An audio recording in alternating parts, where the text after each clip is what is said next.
Welcome back and hope you had a very good networking session. So we're back now to start with our second panel discussion where we're discussing the raising the awareness of the community management skill set and the place it has in the real estate sector.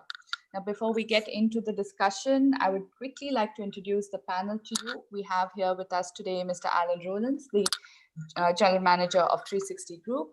We also have with us Ms. Dana Awad, the Executive Director of Provis. And joining us at this panel discussion is also Mr. Samer Ghani, the owner of Saga International. And the session is moderated by Mr. Jeevan DeMello, the CEO of Genesis Corp, and also the Senior Faculty of Dubai Real Estate Institute. So viewers, please do note that the Q&A will be held in the last 10 minutes of the discussion. And of course, we do have a networking lounge where you can take the discussion out there post the session. So over to you, Mr. Jeevan. Thank you very much, Mega, and welcome to all our listeners and virtual attendees. It's so exciting to be here in this great forum, the Smart Built Environment Forum. And we have some amazing people on our panel today. So welcome again, Dana and Alan and Samer. Great having you with me, and I'm sure we'll have a great time. So I'm going to start off, and I think you'll have to switch all your microphones on so that you can answer the questions. If your microphone is on mute, please do switch it on. So I'm going to start by asking the first. It's always ladies first. So Dana, you get the first question that I have. But this is a free-flowing discussion. We want to be as interactive as possible. And we're going to ask all our attendees, if you have any questions, please put that in the Q&A or chat box so that we can review it and then we can pose these same questions to our great panelists. So Dana, starting with you. You know, there has been a lot of confusion in the past about the role of facilities manager, property manager, community manager. I remember many years ago when I started in this industry, and Samir is also aware, and so is Alan and you, there was a lot of concern that who is this community manager? Oh, we don't need community managers because we have facilities managers and we have property managers. And somehow I remember we used to really fight to be heard out of this crowd and to be seen as a very distinct profession. So what do you feel now? Do you believe that the awareness of the role of the community manager is now more well-defined, well-known, or there's still a confusion? Thanks, Jeevan. And I'd just like to start by saying it's great to be part of this panel.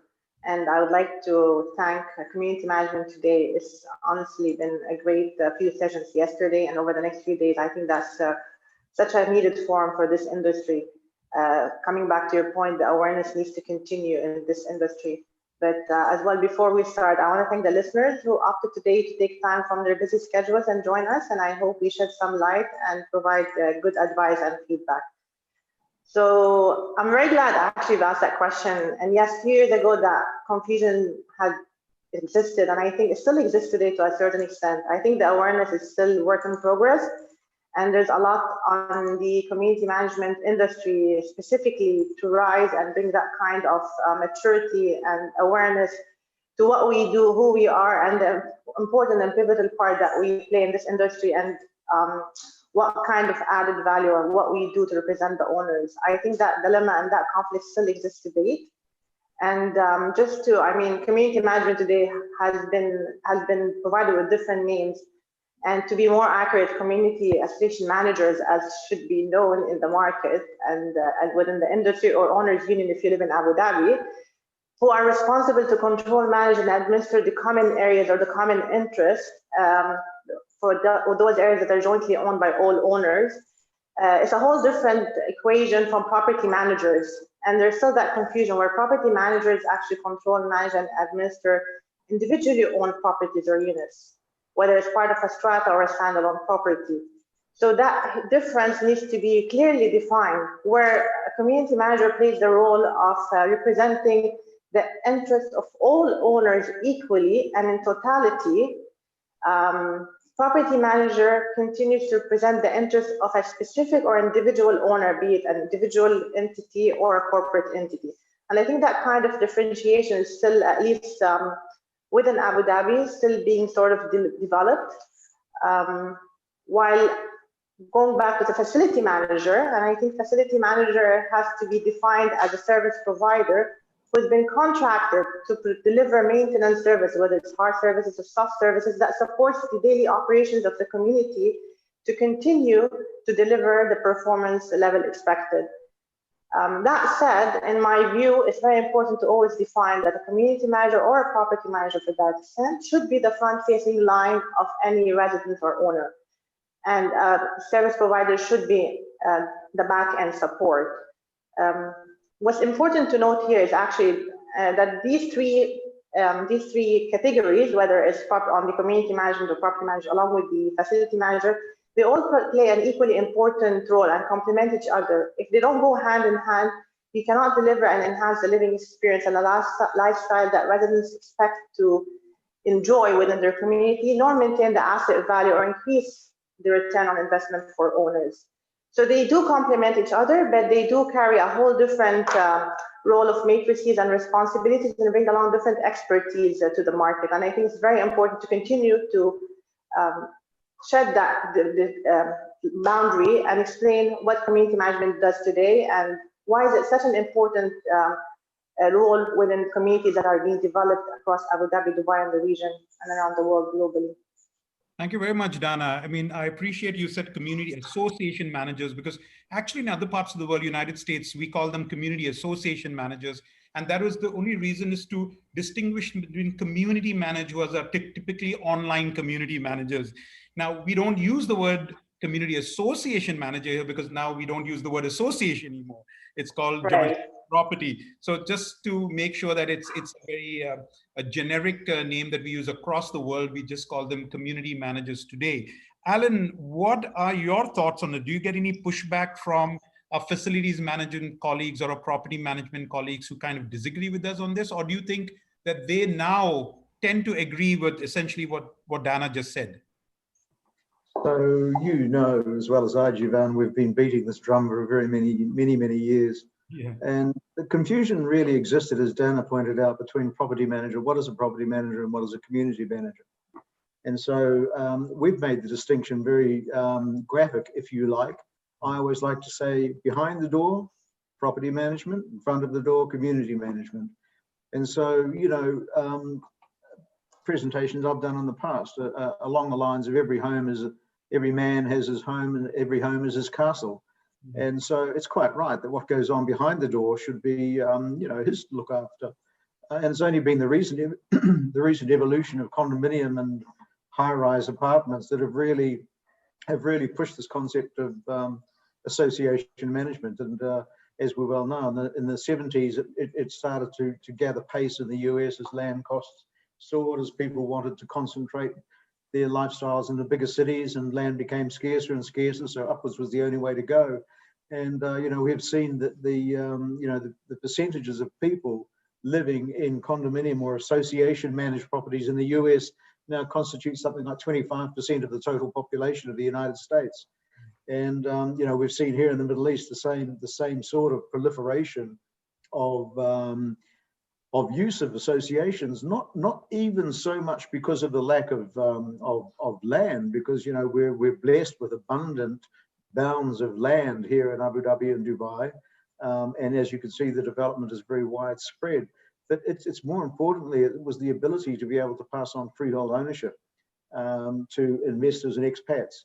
And so the proliferation of community associations in the Middle East, particularly here in the UAE, has been because of the need to release titles to those expat and international investors. And so the question that we're looking at is really the understanding and the education process.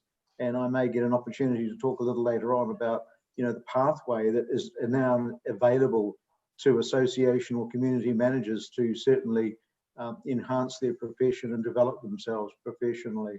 Absolutely. And I'm going to ask you that question, in fact, after I pose one question to Samir, and just hold that thought, Alan, because we will be talking about community managers, especially with education. We know that people don't study to become community managers. They almost all of us have actually fallen into the profession. Each of us have different backgrounds in trades and education, and all of them, and all of us, and in fact, most, I would say, I think almost everyone that I know who is a community manager has actually fallen into the profession. But before we go to that question, I want to ask Samir. Of course, we all know we live in very challenging times today. It's the first pandemic in over 100 years. And I don't know whether you feel like I feel, but I feel that community managers have got a chance to kind of show themselves up now, because we are providing a lot of services to our communities. We can be more visible.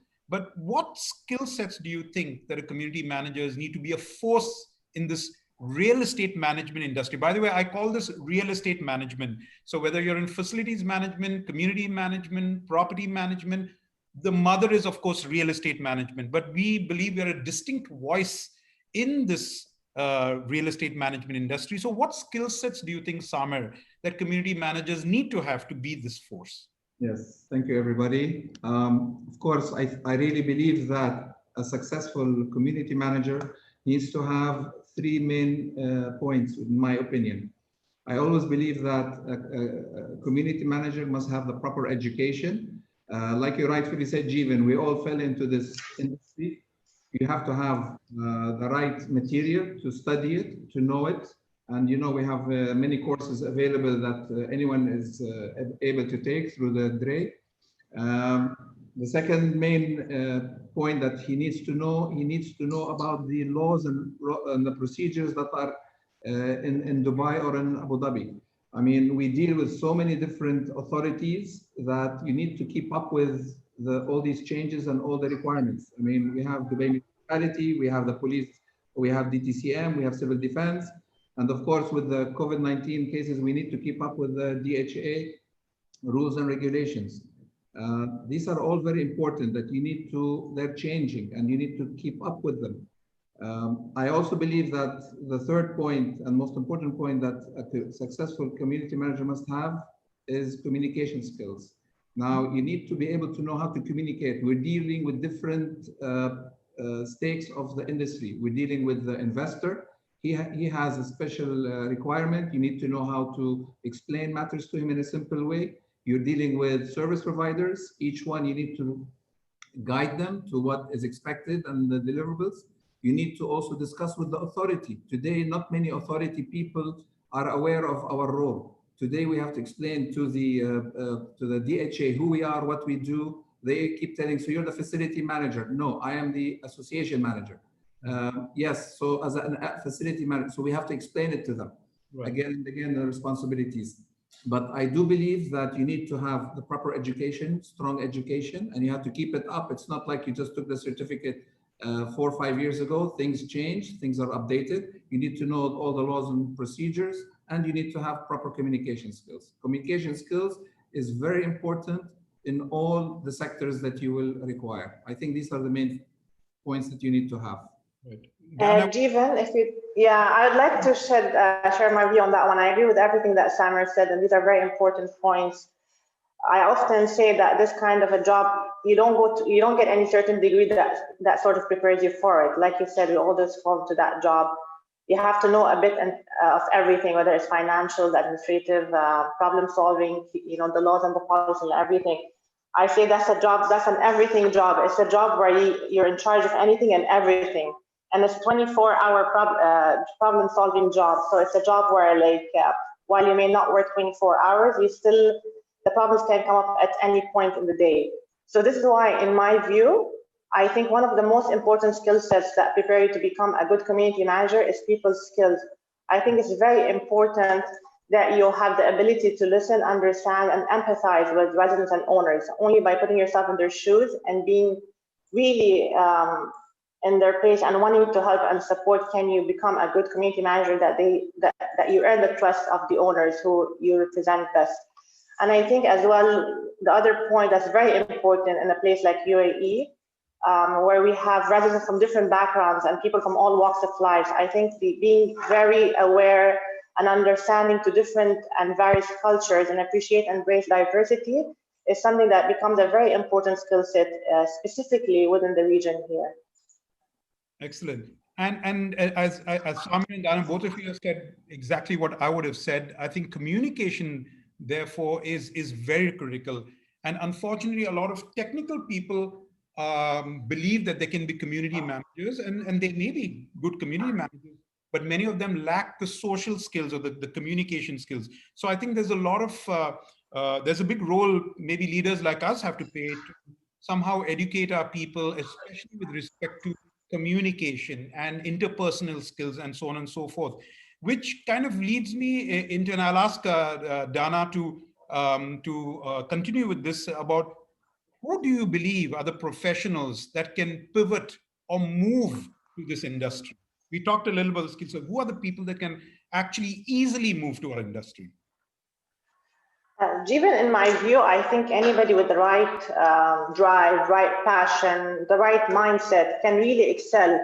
Obviously, some careers or some experiences may prepare you more than others, right? So if you're already within the real estate or property management industry, if you are a technical person, adding to the learning and development within the community management through the right certifications, that all prepares you to become an excellent community manager. But in general, I think anybody and everyone with the will and the drive and the passion, and foremost being willing to become there to make themselves available as a community manager, delivering services to people, because community management at the end of the day, yes, you're operating community, but you're managing people's lives. I always say you go back home, you finish your duty, but people's lives continue and something can go wrong at any time of this day. So it's not a fixed hours and it's not a fixed shift.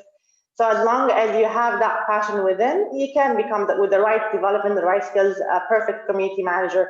And I honestly want to say from this platform, I would really encourage people today to start thinking about it. Even if this is a foreign territory to you, if you have never stepped a foot in the real estate industry, we've all fallen into that by accident, whether we started back in 2007, 2008, or today.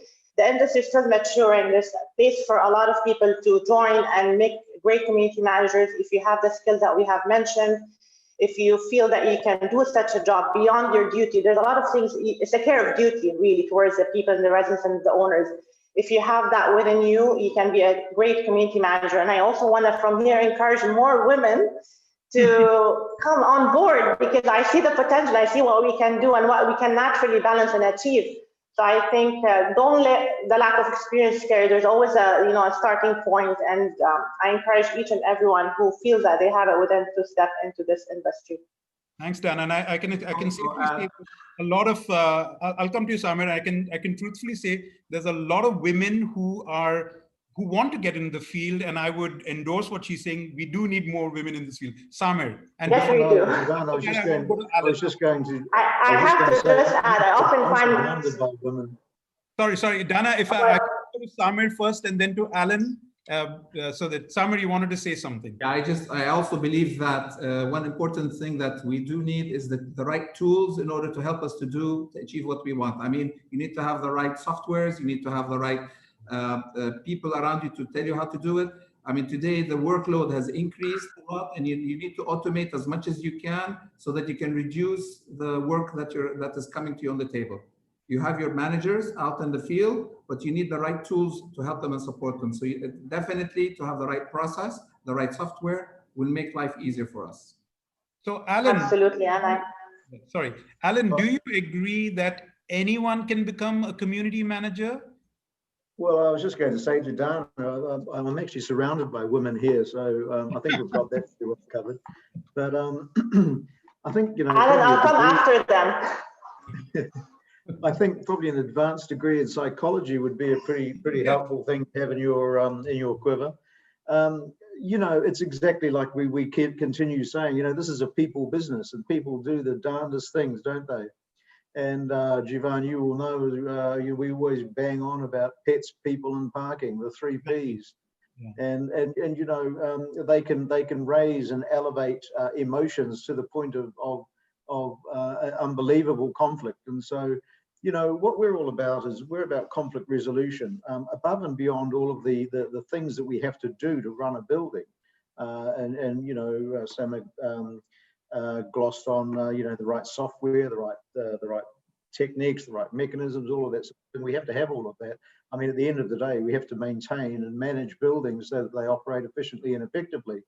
But we find that, that's 20 to 30% of our time. The remainder of our time is trying to keep the place under control in terms of the the people that are actually living in the building as a community, because it's not just a building, four walls and some windows. It's actually a community, and exactly as Dana said, you have to put people, you have to put yourself in people's shoes, and when they're talking to you about an issue, it's not because they just are thinking of something just for the heck of it to talk to you about. It's because they have a real passion about that issue, and it really means something to them. So, it would be the very foolish community manager who didn't stop, listen very carefully about what that person has a problem with, because the problem is not going to go away unless that person is dealt with and dealt with in a satisfactory manner.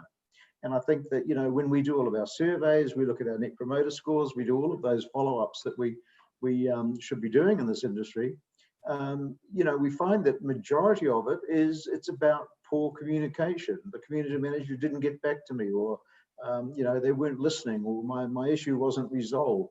And so, the key criteria is, we just say it, we're all on the same page here. It's communication, it's the ability to have social skills, to be able to deal with people across all cultures. And if there's anything that I have learned with my very long association with the Community Association Institute and the industry across the world, it's that what we think is unique here, in fact, it isn't unique here. It happens everywhere in the world. Same place. It could be in Australia, it could be in the UK, it could be in France, it could be in Belgium, it could be in the US or Canada. It's always the same: pets, people, and parking. Is there any advice to someone who should not get into the field? What type of, who would you want? I mean, are there people who say, okay, this industry is not meant for you? Is there anybody that you can think about, or type of people that you'd say don't get into this industry? I would say people with very thin skin, because I believe that you need people with very thick skin to take the,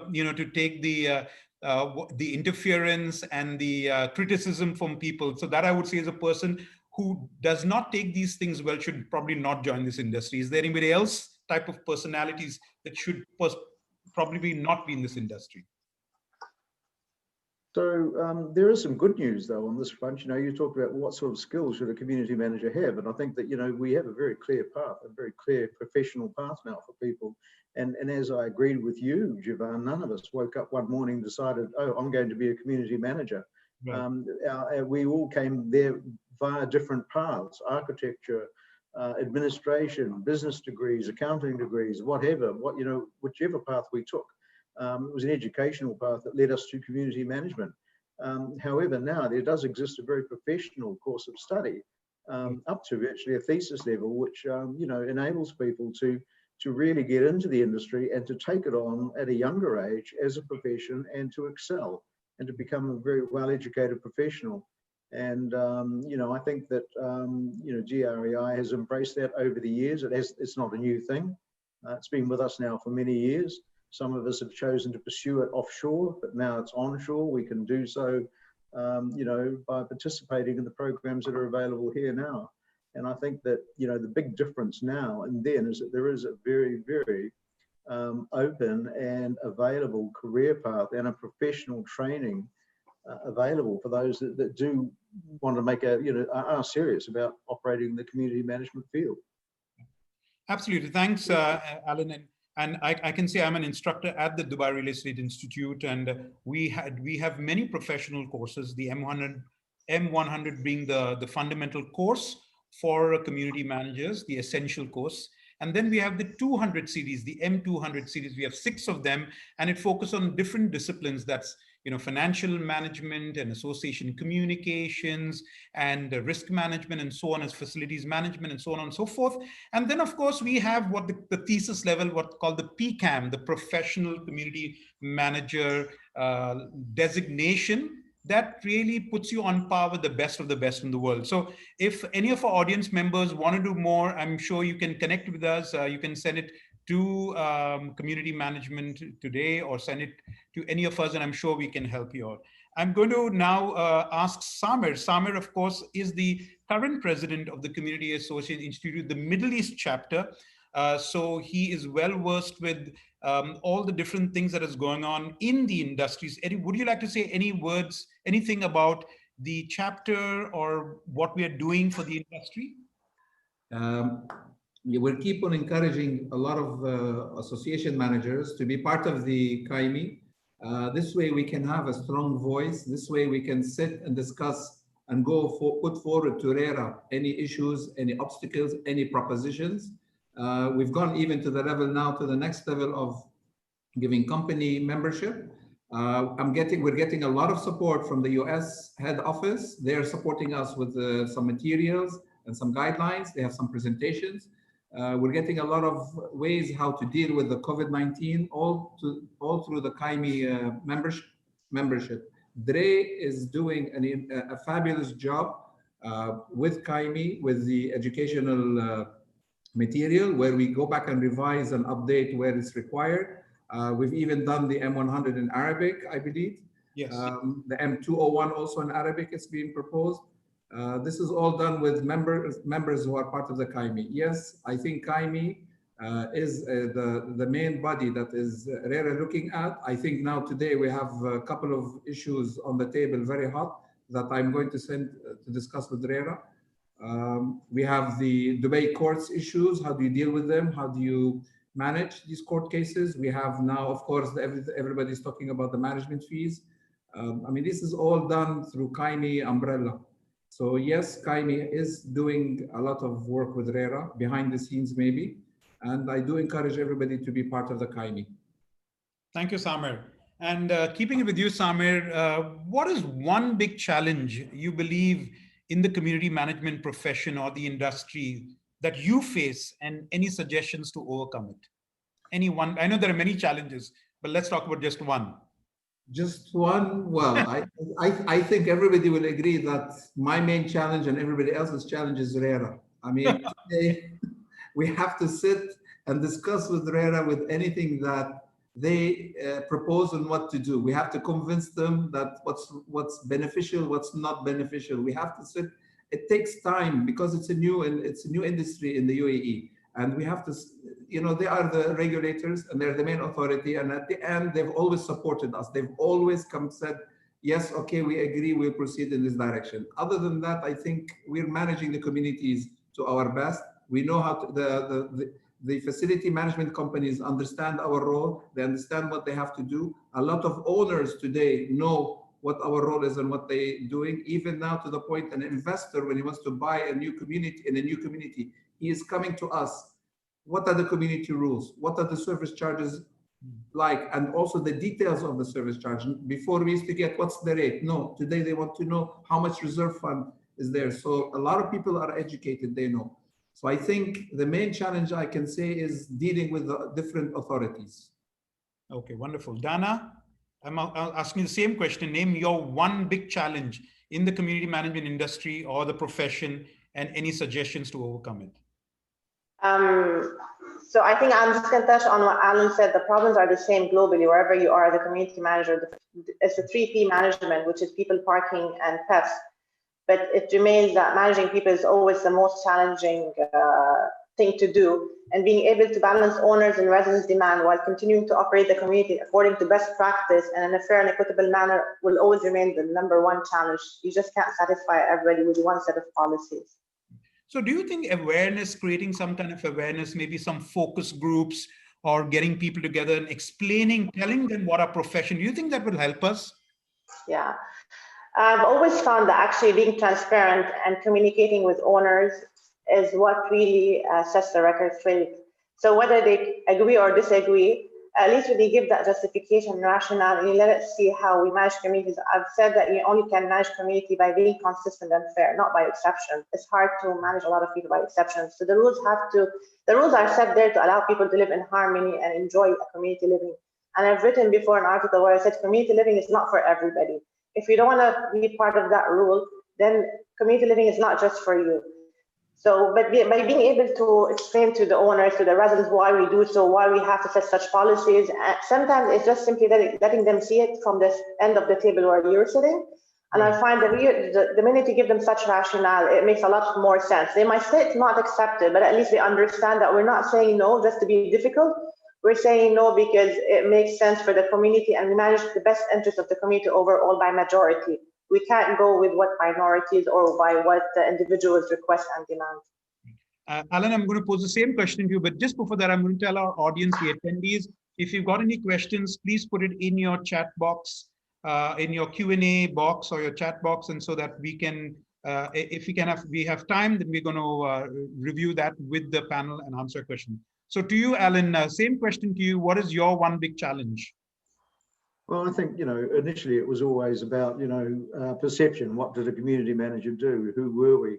And I think by and large, over the last 12 years, we've got over that perception problem to a large degree. And the market is a lot more educated about who we are and what we do. Getting outside the pets people parking issue, which is always a huge challenge. Another challenge is participation in what we do from the owners themselves. And I'm sure that those present who are OA managers that have tried to call an annual general meeting or now even trying to get participation in nominations for owners committees are finding that there's a general lack of interest. And that's partly because maybe the threshold of membership is being set too high by the regulator, or partly because, I would like to say that possibly because the buildings are so well run and managed, the owners feel they don't need to get involved. But that would, I would have to say that, wouldn't I?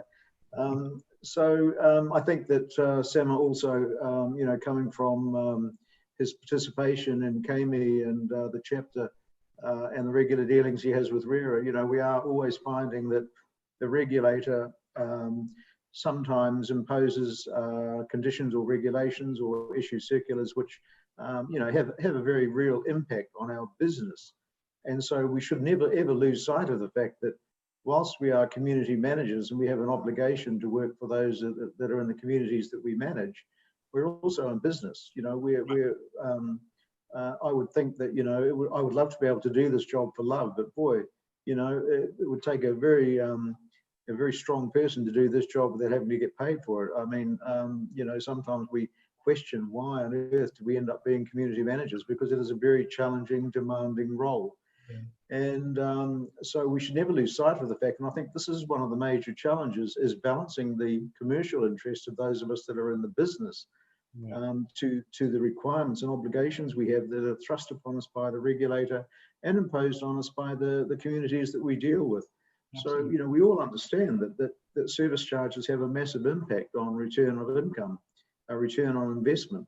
And, one of the big challenges we have as a manager is, and in a former session, the session before this one, there was a lot of talk about how investors are getting hammered on their ROI. And of course, they blame service charges, but that kind of goes outside the fact that service charges are a necessity in order to maintain and manage and run a building.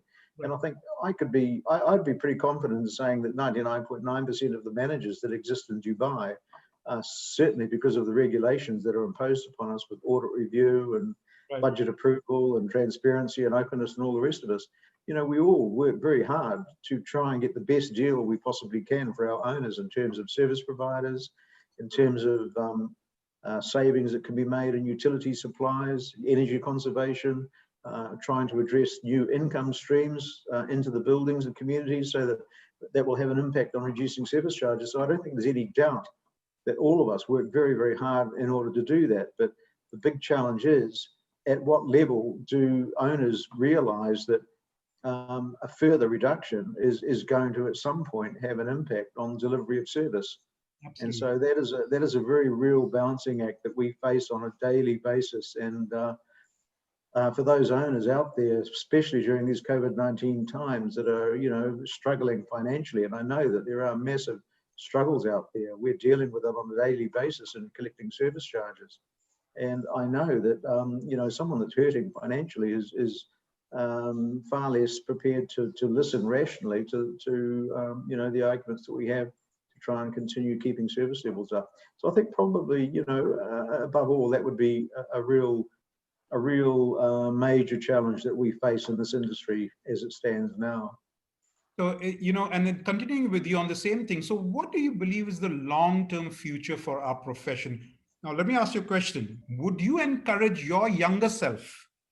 Assume you're much younger than you are today. Would you? Well, it's pretty easy. It's pretty easy. It's pretty easy for me, Jivan. I mean, I'm an easy one to pick because if I wasn't doing this, I'd be a chartered accountant, and I never wanted to be a chartered accountant. So, you know, this is the next best thing for me. So you would advise your younger self to enter this profession. So, you know, look, it can be a very rewarding industry. I mean, we've talked about how challenging it is, but it can also be very rewarding. And for every brickbat you get, you do receive bouquets, and there's nothing better than you know, looking at a well-managed building with a satisfied community, with a very low level of complaint response, that sort of thing. Something that you could look at it, you can say, well, we did that. You know, well, I did that. I actually turn that community around or enhance value in that community so that, you know, we have a product and we have a community of people that are living well. And I mean, if you compare that to other real estate practices, for example, buying and selling real estate, acting as a broker for real estate, you know, you're only as satisfied as your last sale. For us, it's a much longer term exposure to the job. We're not just looking for the next sale, we're looking at long-term issues. And so would I, if I was talking to my young self again, tell him to do this? Well, that would have been a very long time ago, for one. For two, but you know what? Knowing what I now know, had I known then, I really can't say for sure, Jivan. Okay, so, you know, I agree with you about the self-fulfillment. I do feel the same way. I mean, I left MR 3 years ago, but for 15 years, I was managing some of the most beautiful properties. And I'm extremely proud whenever I go to any of these communities. And when I look at it and say, you know, I had something to do with this. So even when I go to the Burj Khalifa, and I was there right from day one, I had something to do with it. There is a great sense of fulfillment. And I do agree with you. I'm going to go to Samer and ask you the same question. Do you believe this? Because I've heard some people saying, we don't make as much money before. I really don't know whether I should continue in this business. You are a business owner, Samer, running this company for several years now. What's your honest opinion? Definitely, I will do it again, and I'll tell whoever wants to start this to go ahead, because I mean, at the end, it comes to personal satisfaction. The fact that we play a role in changing communities, in making people's life easier and much better, even though that behind the scenes, like Dana rightfully said, it's a 24/7 job. We don't sleep, we don't rest, but it's the thank you that we get at the end for anything that we do. It just wipes off and makes us forget everything. So I do, yes, agree that I look for challenges. I don't want a 9-to-5 job. We look to work all the time, constantly, trying to achieve, trying to challenge the authorities and getting what you want. And this nice thank you at the end, even when you get a frustrated owner, he comes in angry and shouting and yelling, but at the end, after you explain it to him and he walks out and he shakes your hand, that just makes everything go away. So I think, yes, I think it's good. Wonderful. Dana, you were encouraging women just a few minutes ago to get in the profession. So what would you tell your younger self, which was probably just a month ago? What would you, I don't know what your profession was before you got into this industry, but would you get into this industry again if you had to advise yourself as or a younger person? I got into the industry, actually, I stepped into real estate back in 2007. And I started OA, or whatever you want to call it, community management, in 2010. So I've just sort of stepped, and I just loved it. You know, I was so passionate about it from the beginning, and I speak about it very passionately. And yes, I would encourage, I mean, those who have a positive and enthusiastic attitude towards life, those who can keep with their wits and, you know, control themselves when others are stressed. This is such an engaging and stimulating career. So I would encourage people who feel that they can do it to go ahead and, you know, enjoy that kind of industry. And I want to shed some light here, or some positivity. Like, we made it sound like it's very challenging, but honestly, it's not all work and no fun. The best part of a community manager is also built in that job itself, because you're continuously learning, you're constantly coming across new things, you're meeting interesting people from all walks of life. The odds of becoming bored on this job are very slim. There's just too many different things, and a lot of interesting things to do in your daily task that not one day, and I'm sure everybody agrees here, not one day is as planned or the same. So it keeps you really on your toes all the time. And I think if that's what you have and that's what you want to do, then that's the right industry for you. But if you're looking for a more laid back work lifestyle with fixed hours, like Samer said, and no job stress, definitely stay away from community management. That's not for you, not for the weak hearts. There's a nice, in one of our programs, the M100, there's a very nice slide that I think kind of very nicely sums up our profession. We are more like an orchestra conductor. Orchestra conductors conducting this orchestra with there are people with violins, some people with trombones and harps and drums and all the different musical instruments. And each of those instruments are beautiful, but if they don't play in a sequence or a proper tune, it can be cacophony, right? So this conductor is really, waving those batons around and is making beautiful music out of all these different players. And I think, to me, that's a very fulfilling part of what we do, because we are involved in literally everything with respect to community management, right? We're talking about the operations, we're talking about the technical aspects, we're talking about the financial aspects, the compliance aspects, and the social aspects. And that the social aspects, to me, is something that a lot of people don't see. But I think the social aspects, to me, can be some of the most fulfilling experiences that I've had in my life. So it's really a great profession. I know I'm a great promoter of this profession, but I feel very passionately about it.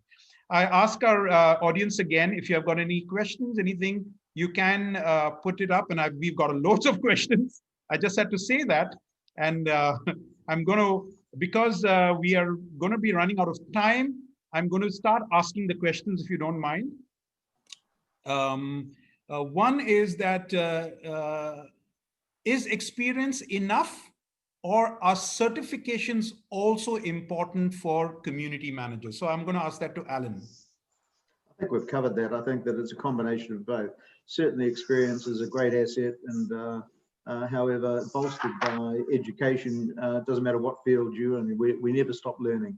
And I would encourage the asker of that question to certainly pursue the education avenues that are available through DREI and through the CAI training program. Okay, so there's Rehan asked this question. What is it actually, it's a nice segue from yours, is what's the difference between the redraft certification and CAI certification? Is it the same? So certification is really, if you like, RERA has taken on board the whole CAI certification process, which is a great idea, because they haven't had to reinvent the wheel. They've just had to perhaps just modify it to suit Middle East conditions and the rules and laws that exist here.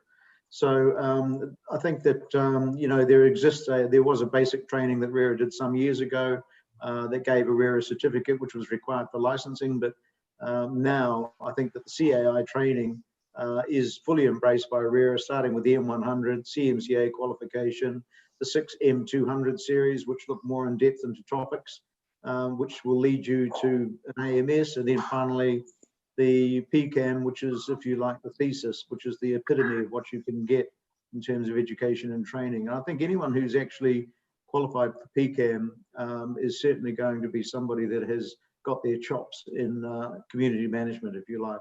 Absolutely. And I just want to confirm that RERA's training, apart from there are other trainings that are not CI training. So for example, if you go for the certified property manager training, that's not a CI training. So you can additionally get that from RERA. However, if you do the CAI training that is delivered through RERA, that's Dubai Real Estate Institute, which I'm one of the trainers, and so is Alan and so is Samer, you actually get 2 certificates. You get a certificate from RERA and you get a certificate from CI. It's almost like, getting a double certification. And those certifications are recognized all around the world. So I do encourage you to do that. Another question, and maybe I'll pose this to Samer. I've discussed this on many occasions and on different forums. Do you think that shortly both FM, that is facilities management, and CM, community management, will be a combined solution rather than the current 2-tiered option? I think your microphone is mute.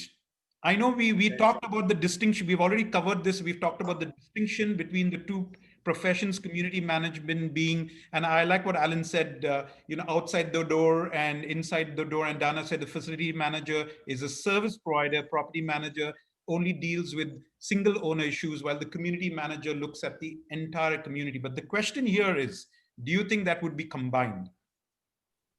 Well, it's two separate business, two separate entities.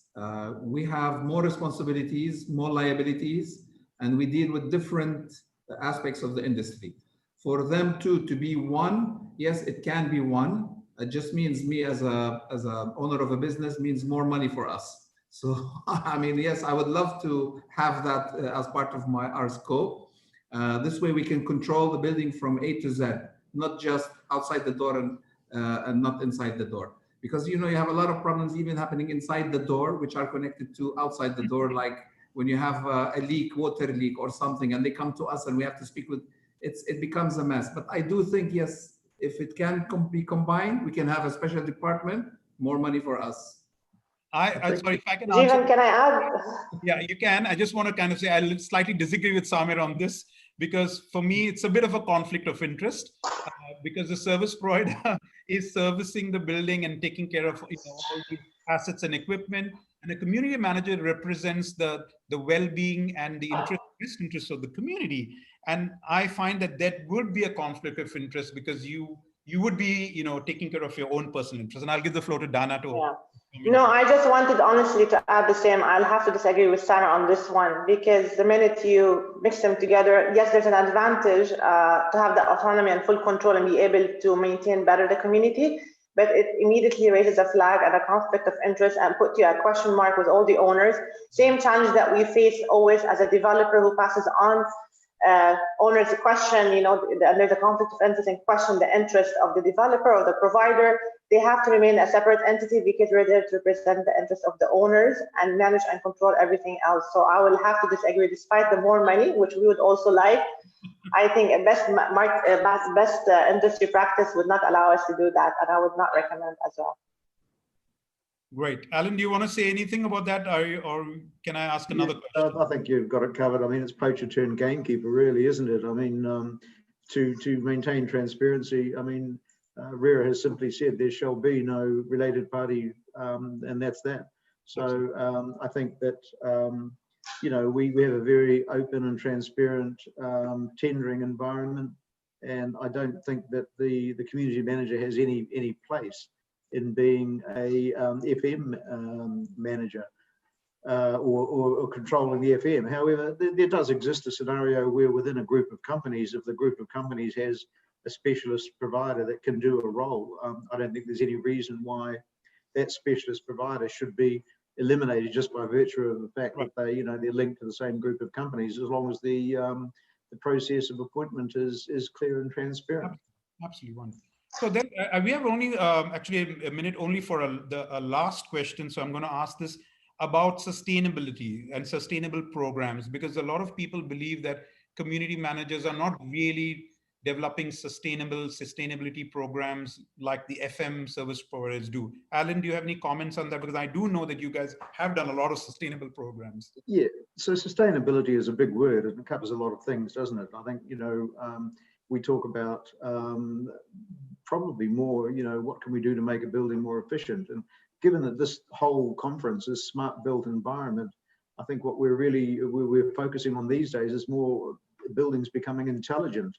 And intelligence in the built environment is about participating in the Internet of Things. We're looking at a lot of ways in which our buildings can talk to us and become a lot more efficient. And we can manage and control buildings with using massive amounts of data and availability of data. And so I think that we are moving perhaps very slowly, but I think that this is going to rapidly increase, where the technology and the platforms that we use to manage these buildings is going to be such that the buildings we will inevitably move into a much more sustainable program for managing our buildings as they become smarter and smarter. And so, where we had a team of 10 people running around performing duties because they just had a schedule of performance, we'll have buildings, we'll have equipment, we'll have machinery telling us when, where, and how we need to be addressing their issues. And I think that, that will have a massive impact on just general sustainability. And this is an important question because of obviously the age. I mean, we're now managing buildings which are approaching 15 years of age, and we have all of the commensurate problems with plant failing because of its age and because of wear and tear. And so, sustainability does become a massive issue. And I think that technology and the intelligence platforms, and certainly prop tech that we're looking at now, is going to have a massive say in how that happens. Absolutely. And I can truthfully say I've been traveling all around the world, looking at many communities from the United States to Europe and South America. And we probably have some of the most state-of-the-art buildings, state-of-the-art technology. We're at the cutting edge. And so I believe we have great opportunities to be leaders, especially maybe go for a lot of conferences. So many people come and ask me, how do you guys manage all these super tall towers and these very complex and mixed use structures? So we've got a lot, not only a lot to learn, but I believe that we have a lot to teach the outside world about what we're doing. And we've just got literally 2 minutes more. So I just want to just give everybody a chance to say maybe if there was one word you want to describe our profession, Samer, Alan, and Dana, just one word, what would you say? Just one word. I didn't give you a chance to think about it. I'll start. I'll just say, I think get in there and have fun along the journey. Great. Thanks, Dana. Samer, any bit of advice? Or not one word, a bit of advice. It's a challenging industry. You have the opportunity to be creative. You have the opportunity to resolve a lot of issues. It's like being the orchestra, like you said, and I guess you have to be an orchestra fan. I've got my answer because somebody actually on the chat gave me my answer.